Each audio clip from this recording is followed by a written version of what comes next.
தோட்டத்திலேயே எந்த உரமும் போடாமல் ஆர்கானிக்காக வளர்த்த மிளகு செடியிலேருந்து அறுவடை பண்ண மிளகு நல்ல வெயிலில் காய வச்சு சுத்தம் பண்ணியிருக்கு. எங்கள் தோட்டத்திலேயே தேங்காயெல்லாம் போட்டதுக்கப்புறமா அதை வெட்டி காய வச்சு தேங்காய் எண்ணெயை மரச்சிக்கில் கொடுத்து ஆட்டிக்கிறது. கடலெண்ணெய் நல்லெண்ணெயெல்லாம் பார்த்தீங்கன்னா எள்ளும் கடலையும் வாங்கி காய வச்சு மரச்சிக்கில் கொடுத்து ஆட்டி எடுத்துக்கிறது. எருமனை மாட்டுனை ரெண்டுமே வந்துட்டு நம்ம வீட்டு எருமை மாட்டில் இருந்து கறக்கிற பாலில் இருந்து எடுத்தது தான். அவங்க எல்லாத்துக்குமே தெரியும் எவ்வளோ சூப்பராக இருக்கும்ன்ட்டு.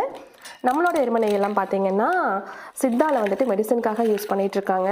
ஸ்நாக்ஸ் ஐட்டம்ஸும் அப்படி தான். பக்கத்து காட்டில் இருக்கிறவங்களே வந்து ஹோம்மேடாக ப்ரிப்பேர் பண்ணுறாங்க.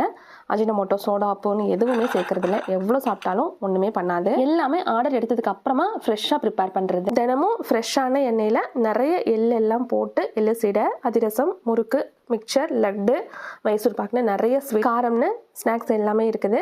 தேவைப்படுறவங்க ஸ்க்ரீனில் வர வாட்ஸ்அப் நம்பருக்கு சேட் பண்ணுங்கள். காலிஃப்ளவர் மீன் எல்லாம் மிக்ஸ் பண்ண உடனே பொரிச்செடுக்கிற மாதிரியான சில்லி மசாலாவும் கலர் இல்லாமையும் கலர் போட்டும் கிடைக்கும்.